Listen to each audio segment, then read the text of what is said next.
Welcome, everybody, to Exploragonians, a Travels Misadventures podcast. That sure is. That's a lot of plurals. There's a lot of mouthful. Hey, mouthful. What's your name? My name's Katie. And my name's Jordan. We're going on an adventure in Oregon this week, and we are going to a place that I've been hearing about since I was in high school from a man who was a teacher, but he wasn't a teacher, but he was like a chaperone on a day, and all he did was talk about this anomaly thing for like 2 hours straight. This guy's like a super science nerd, Einstein-esque, and so I ate up everything he was saying. So this thing had been on my radar for like 2 decades, and we finally went. It's time to go to A crazy anomaly. It partially inspired a popular Disney show. Let's talk about the Oregon Vortex.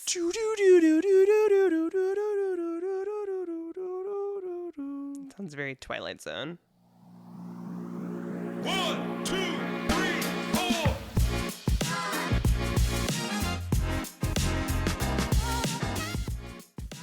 Hi, Jordan. Oh my... Whoa! Hi, Jordan. Hi, babe. Hey, babe. Hey, babe. Oh my god, babe. A lot of wind, babe. Wow. I wasn't quite prepared. I didn't quite sit. My microphone is like off, and I'm like leaning into it. I'm going to say, Katie, that's you, the other disembodied voice in your eardrums right now. Yeah. This is the most and earliest I feel like you've embraced spooky season. It is for sure since you and I have been together. Like, I feel like, maybe ever. Do you think you're just assimilating, or like what's going on? Right, I'm just caving. It's like Starbucks says pumpkin time, so I'm like, all right. Hey man, according to Starbucks, pumpkin time starts in like July. I know. I feel like no. It is like mid-August, I but know. still. I don't know. I think I'm letting it go, and I'm just, you brought out our little pumpkin yesterday. I did, and that doesn't mean I brought out a baby, a little pumpkin. There's also a reason we are trying to get in the spirit. And you listeners will find out about that, I guess, next week. Or, Okay. At some point. Well, Also, I was Go going to say one of the reasons that I think like you're feeling the spooky season is because the fog is rolling in so hard right now. Like you've watched over the past like 20 minutes. Like what's been going on? Okay. Well, let's back up. Let's just talk about the weather here. Oh my where we're God, at. let's talk about the weather. It was not a crazy hot summer. I feel like we had a couple hot days, but it's just been, it's temperate, which we're on the Oregon coast. Great. But I think, a couple weeks ago, a month ago, I don't know time. It was just, man. there was like a shift and it's just cooler. And so I'm like, you know what? I can get on board with fall. But when it's like 90 degrees on the Oregon coast and I'm like, I'm not. No, those days are getting less rare. And also, it's just disturbing. Like one time it was, I don't know, we were in a heat dome. It was like 110 degrees. Like we were so hot, like our brains melted. We couldn't even figure out how to get cool. Oh, and it was hot here. Yeah. No, we were like, okay. Okay, hot Katie and Jordan. Hey. We were like, here's the plan. It's so hot. We have no AC. There's no airflow, no wind.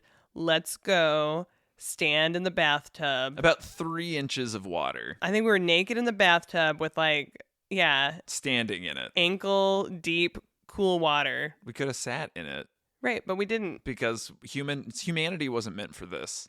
Yeah, it was like we couldn't think of any way to cool down. Okay, anyway, but back to spooky season and what's happening right now.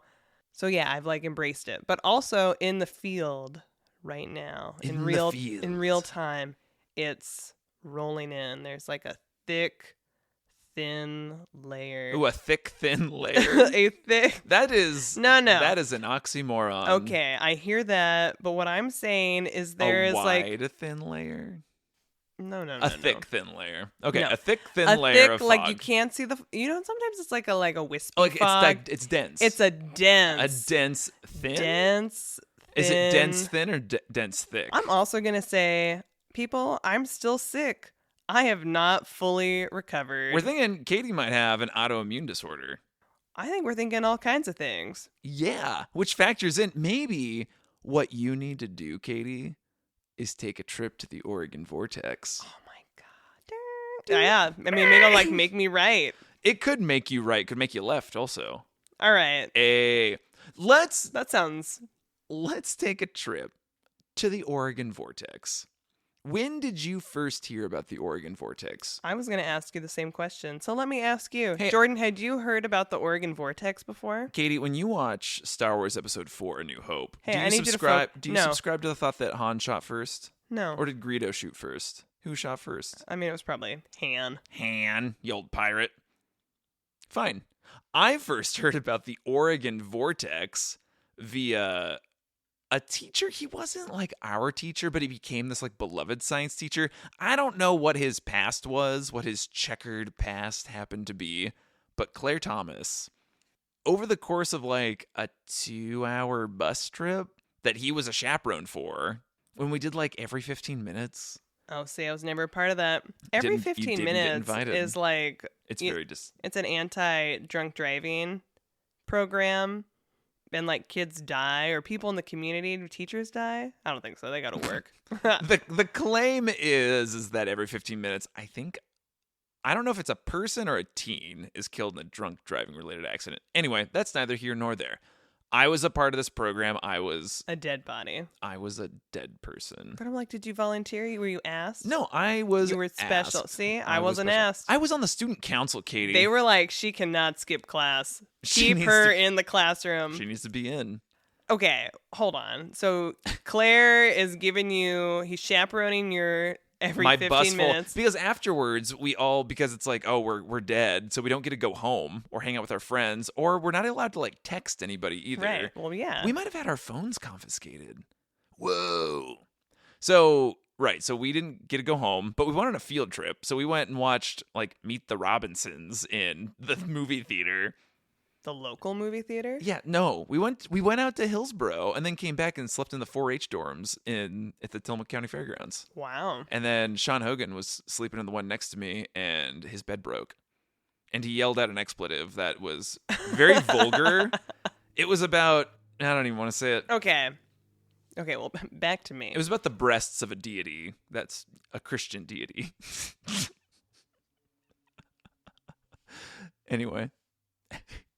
I don't think we needed that. So Claire Thomas, he's driving out. I don't know, me and whoever I'm sitting next to just gets into a conversation with Claire Thomas. And he's like, have you ever heard of the Oregon Vortex?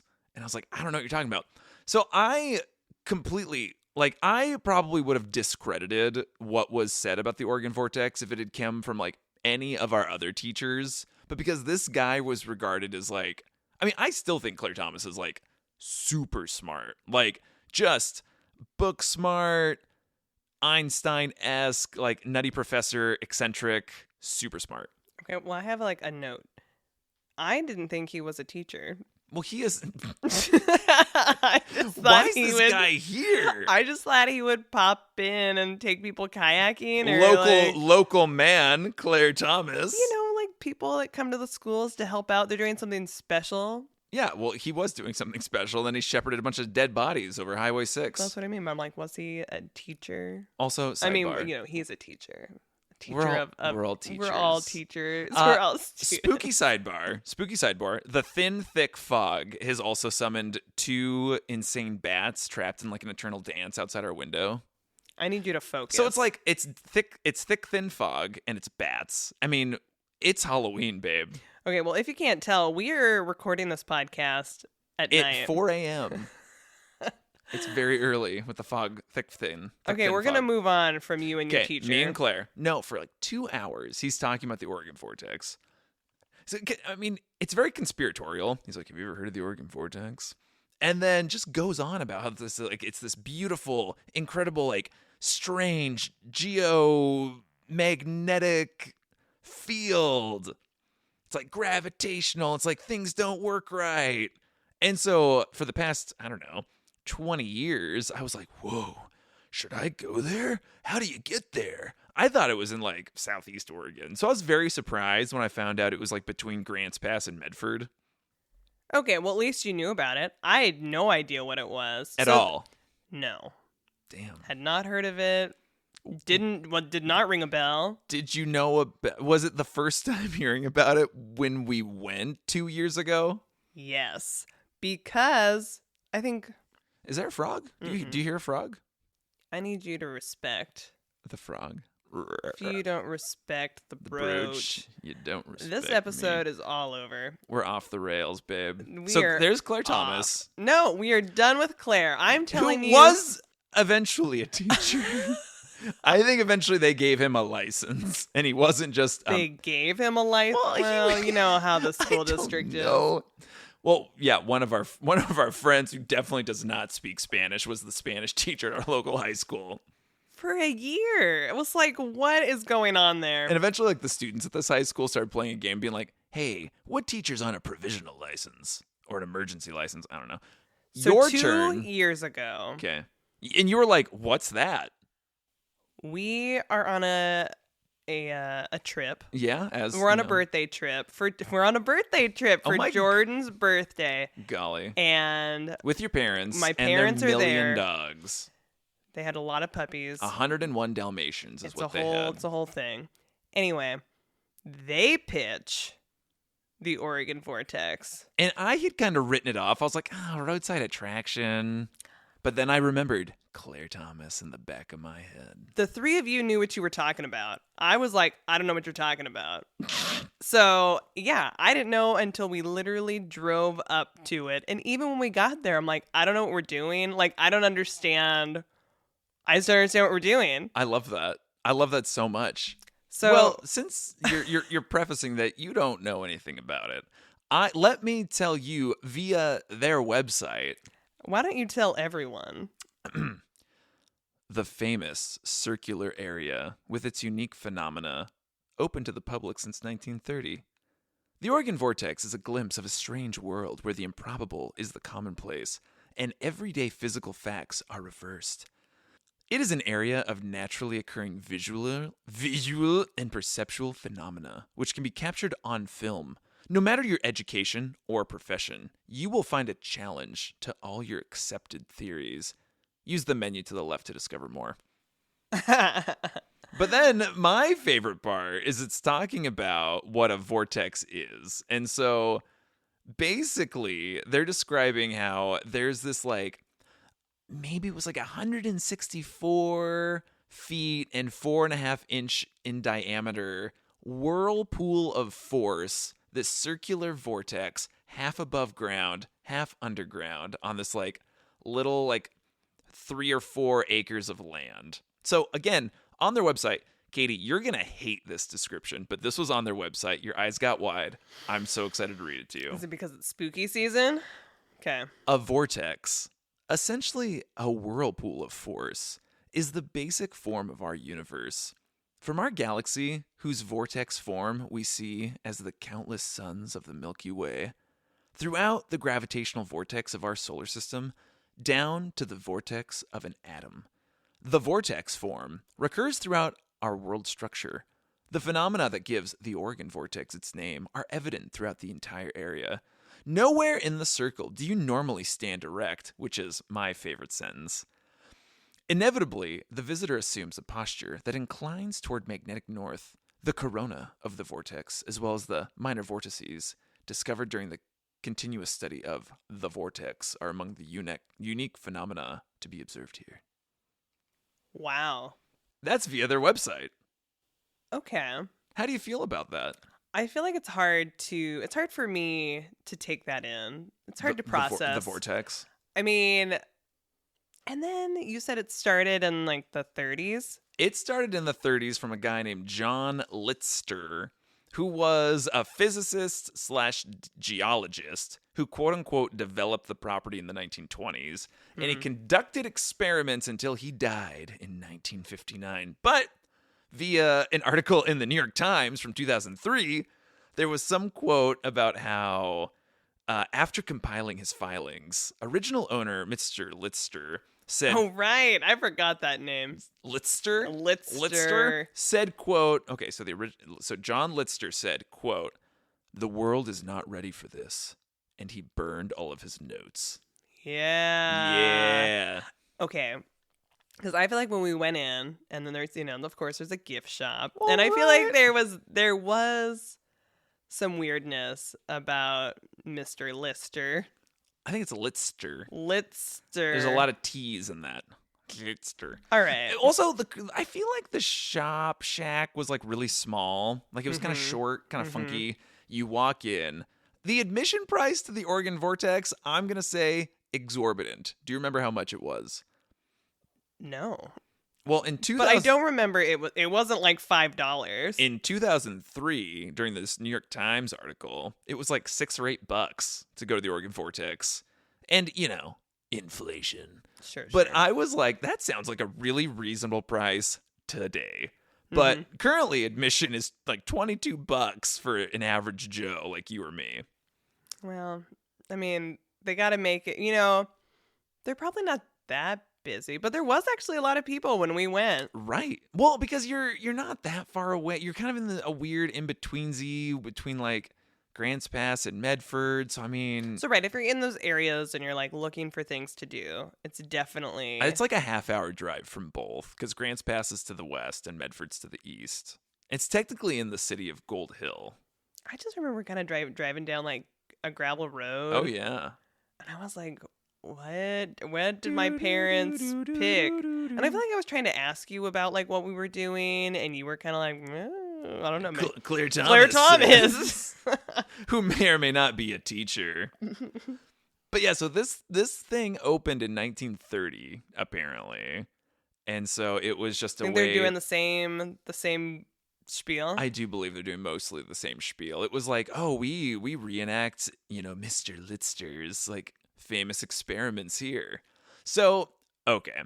So it is like the one of the prototypical like Oregon roadside attractions. I probably didn't experience many growing up, but did you experience like roadside attractions? I think I did, but I don't know that I did a ton. I probably did more when I was traveling around for... Like the Loaf Love tour? Mm-hmm. I mean, because even you and I, we've, going down like Highway 101 into California. There's like the Paul Bunyan and Babe the Big Blue Ox. And, yeah, you have to stop at that. In Long Beach, Washington, don't they have like like the frying pan? Is it the frying pan? Okay. Also, there's one in, oh man, is it South Bend, Washington? Like that funky little place that had the fantastic coffee shop / florist shop. And so outside they had like the world's biggest oyster, but it was made of cement. Yeah. And so you can't call it that. We stopped at the world's biggest axe. Okay, well, Okay, clearly dude. we should do an attraction. The world. Okay, so podcast listeners, you just found out Katie just had a huge light bulb go off in her head that we're going to now turn her parents' old dairy farm into the world's largest something. Yeah, okay, we're going to have to figure that out. World's largest blade of grass. Okay, we'll get back to you. Okay, that's good. Okay. So, right, we pull up into this place. It's okay, I don't know if it can be a roadside attraction if it's not on like a main road. But granted, there's not going to be a roadside attraction off like I-5. Okay, let's move on. We pull up. Okay. It's hot. It's very hot. It's gravelly. It's summer in Southern Oregon. I'm like, okay, there's other cars here. I kind of feel like there's like this like wooden fence. Like it's kind of not castle-y. I don't know. Definitely not castle-y. Not castle-y, but barricaded? Barricaded, yeah. They're definitely protecting the property. Yes, they're protecting the vortex. The vortex. Do you remember feeling like there was like weird like animal noises? Like there was like a lack of them. Do you remember that, or am I making that up?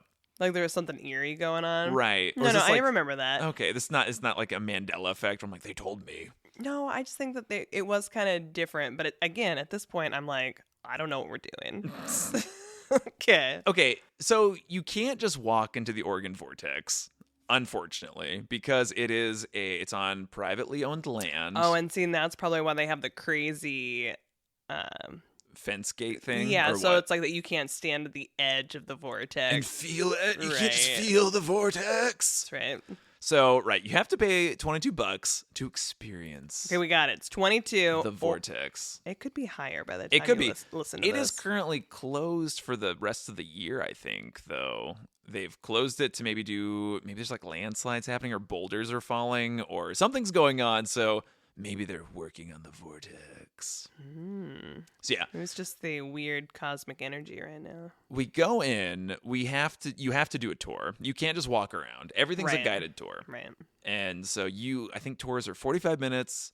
Maybe got to wait for the next one, but you get a local to take you around. And they take you through the property. They take you into the vortex. They don't take you into the below ground portion of the vortex, only the above ground portion of the vortex, the swirling whirlpool of force. I feel like we had like a group of, 15? Maybe. No one was super friendly. It was an awkward group. Hey, they're at the Oregon Vortex. I know. I was hoping we'd have like a little like stranger chipper group. And again, I just feel like, nobody knew what they were doing. Nobody knew what they were in for. I think your folks and I knew what we were in for. So it's like, right, we got this gal and she took us to like a couple things. We're like, oh, you and you come over here and do this thing. We're practicing John Litzter's experiments. So part of the belief of the vortex, whether it is a gravitational anomaly, a magnetic anomaly occurring, or if it's just BS. So, but they do these experiments, and it's hard because it's like, I've read a bunch of stuff where it's like debunking it, where it's like, oh, it's just an optical illusion, because you're kind of in this like hilly, forested area where there's like weird angles. There's the iconic House of Mystery, which is like the big selling point here, which the House of Mystery was like this gold mining office for this company, and it just kind of like, it was poorly built, and it just kind of awkwardly slid down the hill and landed like in a funky way. And so people kind of like theorize that like because of the weird angles of the House of Mystery, because it is like funky, it's like, half of it's going one direction, another half's going the other. And they're saying that plus the hills, like it disorients people. And so your senses can betray you. You are maybe going to fall for an optical illusion a little bit more. But I don't know. Like when we watch these experiments happen where, our tour guide picks out a shorter person and a taller person. They stand on either side of like a platform, against a little like backdrop thing. They take a 2x4 and like kind of place it on top of their heads, have them switch and show, whoa, one person got taller. And, they are very forthcoming, the Oregon Vortex. They're like, hey, if you brought your own level or your own tape measure or your own recording instruments, you can bring them in. Right. Like they want you to try to prove it. Right. Or disprove it. Disprove it. Right. Right. And so, yeah, I mean, they're very much like those tour guides are like, do you see our level? Look, I'm putting the level right here. Everything's crazy in here, but it's perfectly level. I mean, it was interesting. Once I figured out what we were doing. At what point do you figure out what we're doing? When we make it to the house. Wow. Yeah, because I think definitely the first one, maybe the first couple, I was like, what are we doing okay, here? so things are kind of different. Okay, but I feel like for you, any sort of like cosmic anomaly, definitely on a cosmic scale, you get kind of freaked out in terms of like spacey stuff. If I think about like a black hole, if I think about anything like that, Or the fact that all the stars in the sky that you're seeing are probably burnt out and dead. And Right, the light yeah, you're seeing is from billions of years ago. yeah, don't love that. Okay. So we can just nip that right now. Do you know how long it takes for light God. light from the sun to reach Earth? No. 7 minutes. What? Yeah. That's a sun fact. Okay, but Okay, what's another sun fact? Sun fact is the sun is a mass of incandescent gas, a gigantic nuclear furnace where hydrogen is burnt into helium at a temperature of millions of degrees. Why did you learn a song? We'll talk about this on our solar system podcast. Were you freaked out at any point during this?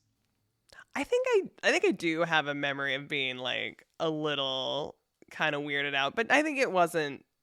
Of course, it's been a couple of years, so I'm like, oh, it wasn't that bad. I do think once we entered the vortex, and they're like, okay, you're about to enter. I feel like it was like a lack of bird noises. I think they told us that, historically, like There's something with like the trees, right? There was something There there. was something with the trees. Okay, clearly we have to go back. Oh. Okay, the natives. Apparently, like, they wouldn't, like, bring their horses in there. Their horses wouldn't go into the vortex Right. because it was, according to the Oregon Legend. according to the company Oregon Vortex, Mm-hmm. that it was the native people called it forbidden ground. But I don't know if that's necessarily been proven. Like, I mean, right, is it something that they started saying in the 30s? And right. I don't think any like local tribes have been like, it's true. So- Don't go there. So did it live up to the hype that Claire Thomas Claire had? Thomas at no point was like, this is a roadside attraction. I thought the Oregon Vortex might have been something like a state park. Like, that was what I thought. Like, maybe we'd have like a visitor center. You know, you could go be like, you know, there'd be like little signs being like, oh, what's your, this is the power of the force. The force, it penetrates us, it binds us. Mm-hmm. I did not think we would be going on a tour. I also thought we would have a little bit of time to, you know, run amok on. You know, I didn't think it would be a guided tour, Yeah, I was Also. I was surprised by that too. but it makes sense because, you know, one, it's a tourist trap. Two, you know, they do have like their own like infrastructure and their own like little like, you know, events they're trying to do.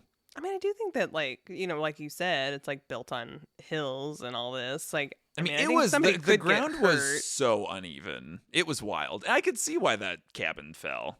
Should we talk about the cabin? It's not a cabin. It's called the House of Mystery. Should we talk about the House of Mystery? The House of Mystery is a hot mess. It was crazy in there. It was crazy, and did we all go in at the same time? I think I do think they were like, I do think we kind of like could come and go. I think we had like a time limit to be in the house. I think the tour guide gave us a couple examples of like the crazy things that happen. there's like something with the broom. The broom thing was like, oh, because of the vortex, Mm-hmm. I can take this broom and I can stand it straight up. Mm-hmm. But I don't know. Like, I was able to get the broom to stand up also. And I don't know if it's because of like how the house was fallen or how they had like, you know, adjusted the broom. But I do think the broom had a pretty good center of gravity, and I was able to get that broom balanced. Mm-hmm. And we were able to do like the pictures, like we're definitely doing like the Michael Jackson lean, Yeah. like way harder than I thought. And I was like adjusting like the picture. I was like, okay, so is this actually like the angle, or are we at a different angle? And even when I turned it, I was like, I am leaning more, and like my body is like different than I would normally lean. So I do think I think there's probably something going on at the Oregon Vortex. I don't Yeah. know what it is. I don't It's think the vortex. Just lean into it. I don't think it's all optical illusions, because at one point they were like, okay, this was after the fact. I was like taking a picture of something, and I noticed there was like this funky like lens flare that happened, Oh, on my right. camera. I forgot about that. and I was like, oh, dang it. And I think that's what freaked me out. and I didn't take a picture because I was like, oh, I don't want to like this like funky like lens flare. I wasn't even shooting into the sun. I just Mhm. thought, and I'm so mad because I definitely should have taken a picture, because at the very end of the tour guide was like, oh, something that could happen doesn't happen for everybody, but sometimes when you take a picture, there's like a lens flare, or it's like this weird kind of like light thing happens in your photos. Mm-hmm. I forgot about that. And so that was weird. That has never happened to me. You know, and I take a ton of pictures. I was like a semi-professional photographer for a little while, you know, as that never happened. And so I do think there is something there. Does it make you want to go back? No. Only if I go with Claire Thomas, so we can really describe what was going on, because I don't really remember. Claire Thomas just hyped me up, and I was like, yeah, I want to go to the Vortex. Okay, but then they talked about how, you know, they, you know, in the gift shop, they had like examples of like the lens flare photos, and I was Yeah. like, dang it, that's what happened to me. And then they revealed, and I knew this going in, but do you remember what the Oregon Vortex, like, it inspired a show? Or partially was the inspiration for a show. The Twilight Zone. No. Try again. It's a show you and I watched every single episode. What? Parks and Rec. No. Try again, Katie. Zorro. No. Can you imagine? Okay, Okay, think about... a show that I know? Yeah, you know it. Think about a show with a roadside attraction based in Oregon. Oh, what is that called? Gravity You Falls. did it! I'm so did proud of you. it. I was gonna give it to you. So Alex Hirsch, the creator of Gravity Falls, I think he had like some relation to mid-southern, like southern central Oregon. So he had like family or something. So we'd come up to the area, and so he went to a couple of the other. Like there's one. I don't know if it's in California. It might be in California, but it's called Confusion Hill. Oh. I think that was like a bigger inspiration for Gravity Falls and like the Mystery Shack. Gravity Falls, it's a great show.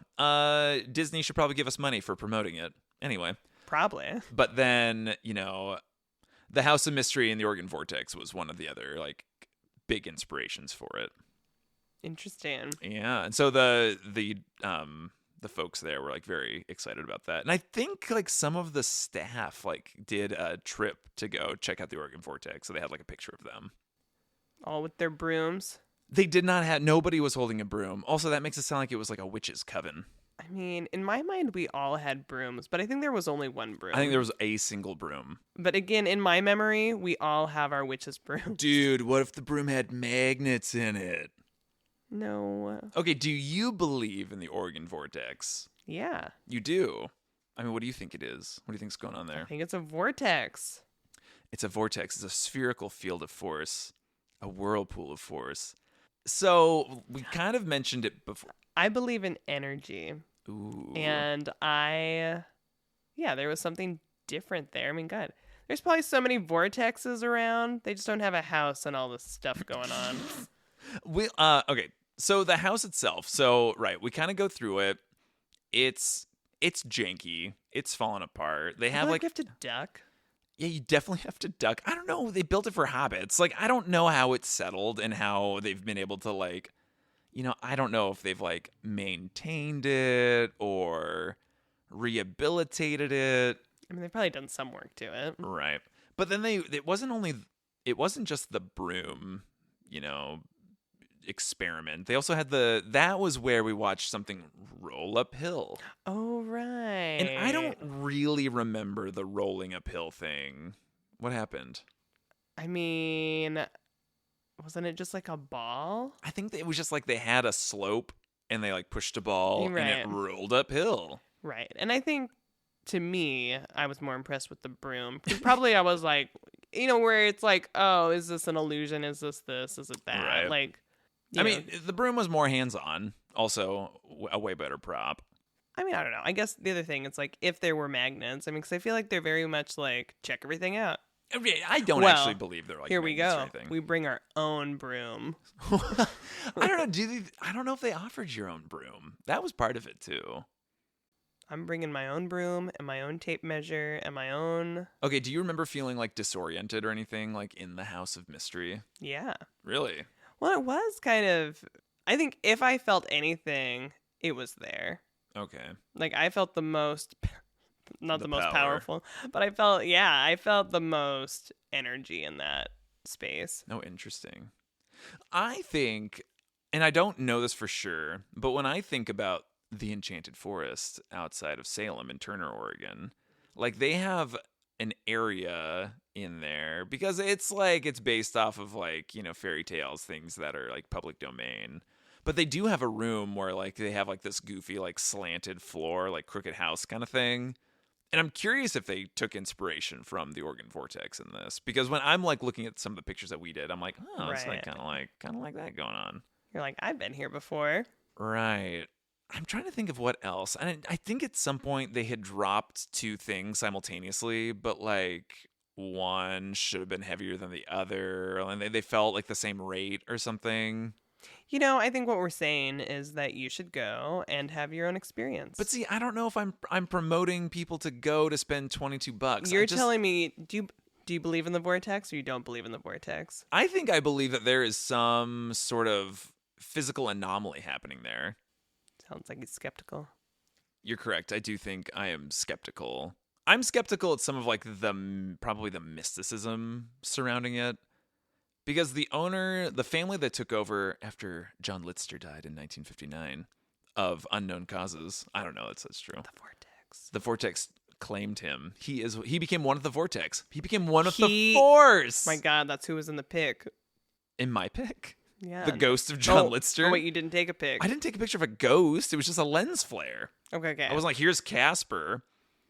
I don't know. It's hard because like I feel like I'm probably kind of like X-Files. Like I want to believe. Like I believed in mystical things way too hard when I was younger. Again, Then your brain developed. You're too much of a thinker. I became too logical. I became too much like Mr. Spock eventually. See? I was like, no, there's a scientific reason for all of this. Not me. I know. I believe. But like, okay, so the family that took over after this guy died, they took over in 1960. And so in this like 2003 New York Times article I read, this gal said the vortex is strongest when the moon is full. Oh. And so that at that point I'm like, I don't know, can it be like, well, I guess it could be influenced because like the tide is influenced by the phases of the moon or like how close the moon is. Dang it, fine. Okay. The power of the vortex. I just feel like it's one of those things. Like, you got to see it and experience it yourself. It was funkier than I thought it was going to be. And I did feel, like I've said multiple times in this episode, I do feel like there was something there. I don't think it was like necessarily a nothing burger roadside attraction because we've been to a few of those. Like, south of the border, Stop giving all these places a shout out. between North and South Carolina, which is an insane place. And I do think there was merit to its existence, and I do think it's really nice how forthcoming they are and how open they are to having people like engage in a conversation with the vortex and its merits. And sure, I think like magicians or people where it's like, sure, try to figure this out. But I feel like they don't usually be like, no, really try to figure this out. Yeah, they're like, hey, we need help. Can you figure this out for me, Stephen Hawking? Mm-hmm. Maybe Neil deGrasse Tyson needs to go over, even though he's more of like astronomical. Yeah, it's all connected, right? Right. We're all part of this universe, because a vortex is what makes up the universe.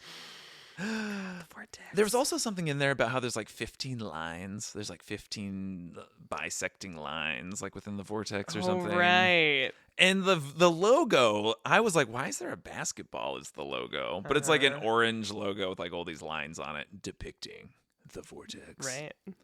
Very interesting. Lines. It's so strange, but it's such a fun talking point. I feel like it's very, dare I say, Oregon? I was gonna say it is definitely Did I old say Oregon. Dare I say? Dare I say?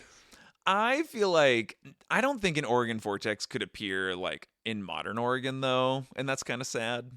Yeah, it's definitely old school, classic Oregon, I think. Like weird and like you really went there kind of weird and not weird like, oh, you wear a Darth Vader mask and ride around on a flaming unicycle weird. Right. It's like weird with depth. Like you really thought about how to make this weird.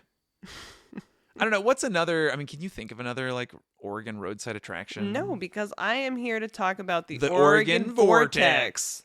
So other things that happened to us. So we kind of mentioned about the, tall person stands on one side, short person stands on the other with the stick.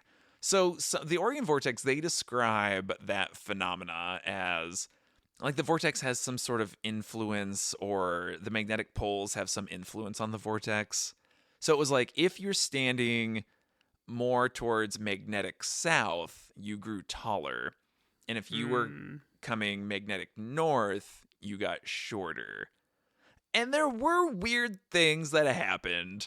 It was like they took all of the women and all of the men, which also, why do all the women and all the men? Like, why not just have all the people? Anyway, they took all the women, lined them up shortest to tallest, and then had them switch spots. The middle person stayed there. Mm-hmm. And then you did see a difference. Right. But then the Oregon Vortex, like they did have examples of this on their website. And then they're like, oh, is that not good enough for you? Look, we photoshopped the background out to show like the height difference. And it was kind of funny. But then we did it with the men. I don't think the women had as drastic of a shift. But the men... Well, there wasn't as much of a height difference with Right. our group. Well, okay, so your dad is like what, 5'8"? 5'9" on a good I day. think he used to be 5'10". So Oh, dang. my dad has shrunk. Oh, well, maybe, I mean, you could just stretch him back out like wool. So yeah, he probably is down to like 5'8". He's 3'9". Okay, so your father is shorter than me. I'm 6'2" on a good day, especially if I stand up straight. Mhm. We're standing in a line with like, again, I was like mid tallest guy in this group. Like, I know. the one dude in the one picture looked like he could have played for the Blazers. He was like 7 feet tall. I know, he's massive. And then your dad looked so small. He looked like the size of your mom, who is barely scraping by 5 feet. I mean, it was interesting, like how dramatic the height shifts happened. And then Yeah. when everyone scrambled again, it did even out a little bit more. But it was Yeah. weird. Right. And it was just like, what's up with that? But again, is it like, you're in the vortex and are things like shifting because like people who are standing like more magnetic north or south, are they getting like stretched or shrunk more than they would? Again, I'm not a physicist. This is all just hearsay. It was weird. I don't know. It's like being at the fun house. But like an outdoor fun house. Right. Like standing in the mirror and you're like, what's happening? Why are these people talking? But it wasn't a mirror. You were just in the vortex. I also have a memory of asking like our tour guide gal like what it was like to work there, and I feel like she was just talking about how there is like a lot of weird things that happen. Right. So I wish I'd remembered like some of the anecdotes. Mm-hmm. I don't think it was anything like spooky weird. Like, it's not like a haunted place. No. There is a difference. Like, we're not saying like, it had haunted house vibes. It had a very It just had vibes. It had a very strong energy Presence. about it. Ooh. But yeah, it wasn't like cemetery at night energy. No. Yeah. I will also say that in this, again, I'm referencing this 2003 article a lot, but it was really funny to listen to like why people go. And it was like, oh, a lot of people come like once and, da da da da da. But it's like some people come multiple times for relief for their back pain. Oh. I was like, oh. So I guess maybe we should go because, again, Katie is falling apart like Humpty Dumpty. All right. So maybe the vortex will heal you. I'm saying, put me back right. The spirit of John Litster. Litster. I summon you, John Litster. Take a Ouija board down there. Whoa. Okay, also, when reflecting on the photos, because this is this weird intersect of episodes we've done before, because this was on the same trip we went to Ashland and saw the world's worst version of the Three Musketeers. Yes. But it was also coincided with like a week later went and had like high tea at a place in Beaverton. This was among the worst haircuts of my life just because I let it grow out.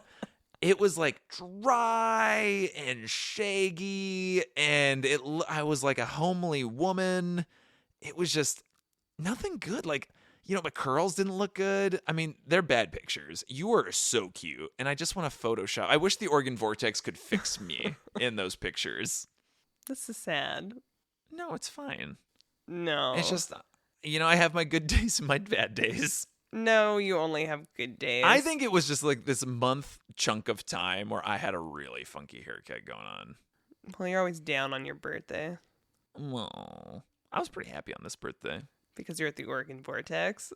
No, I mean like 2025 birthday. Oh. Yeah. Anyway, Katie, do you recommend people to experience the Oregon Vortex? If you have an extra $22 and then you're not really sure where you want to spend that, I need a GoFundMe. and you're looking for a silly thing to do, I mean, the Oregon Vortex they take it very seriously. yeah. There's no tongue in cheek. It's not like, No. welcome to the Vortex. Right, it's not silly. It's serious. No, we're doing John Litster's experiments here. Yeah, I think it's worth doing because then you go and you experience it and then you can talk about it and Maybe weigh on in a podcast. Maybe. And yeah, I think it's definitely worth it. What do you wish you had known going into it?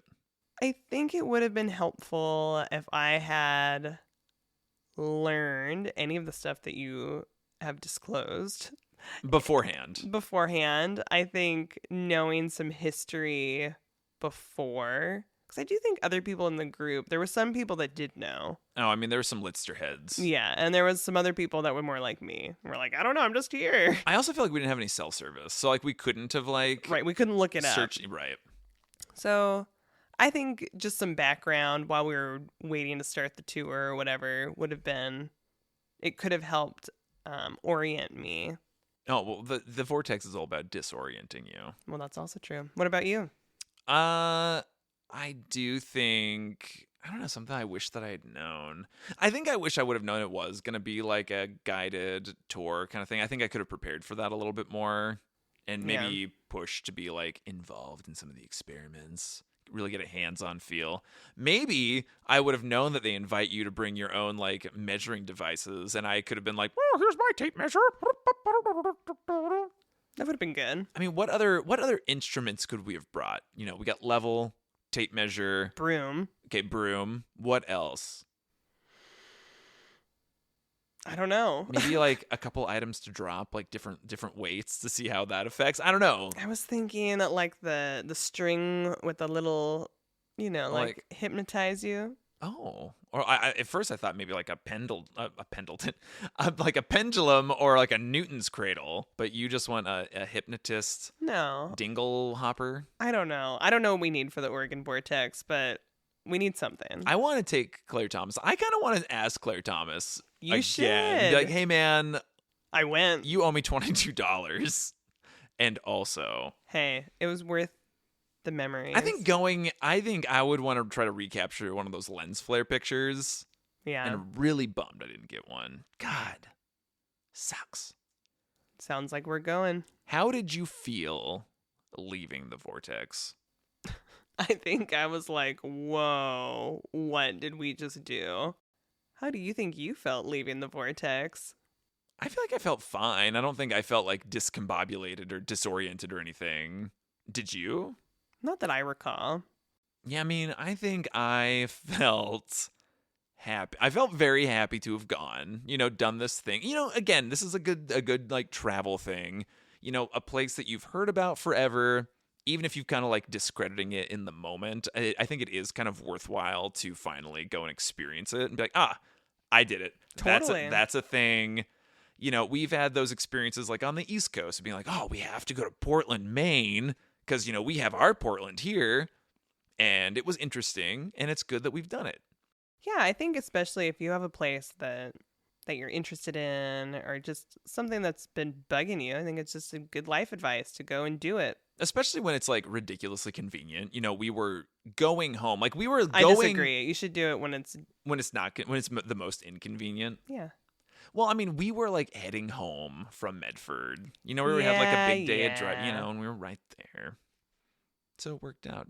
Oregon Vortex. Oregon is lucky to have it. Is it?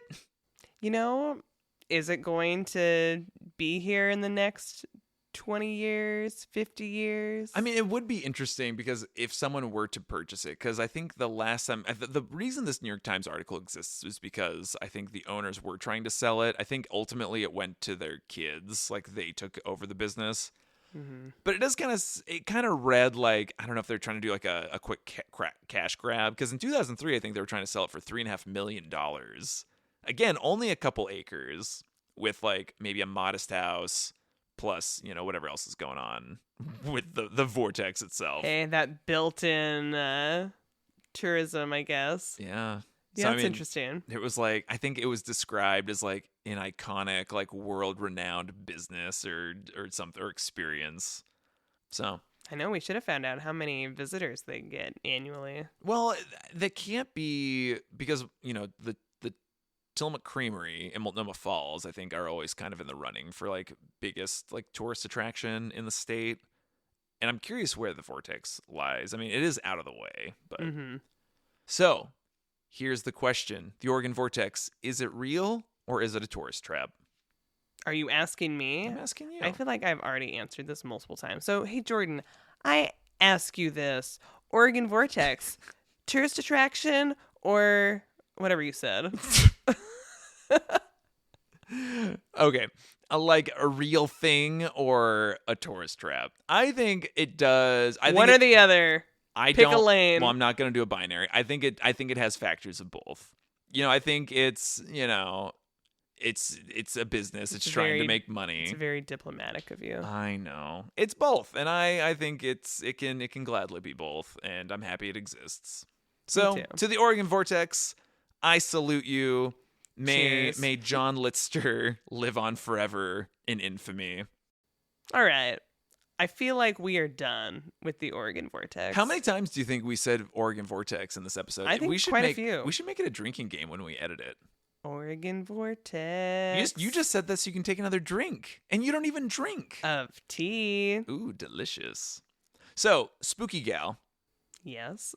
I think we should do something else next week. We should go someplace else in the world. It is now comfortably October. What should we do? Maybe we'll leave it as a surprise. We have a Halloween-ish episode hot and ready to go for you next week.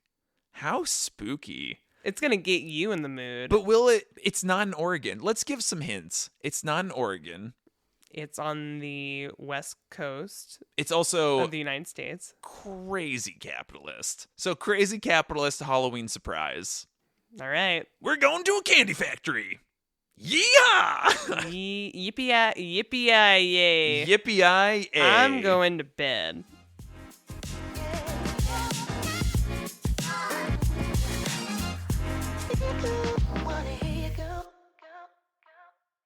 What did you just say? I said if I laugh, it's going to be too loud on the microphone. But I said, ha ha. I said, good thing I don't laugh on this pod.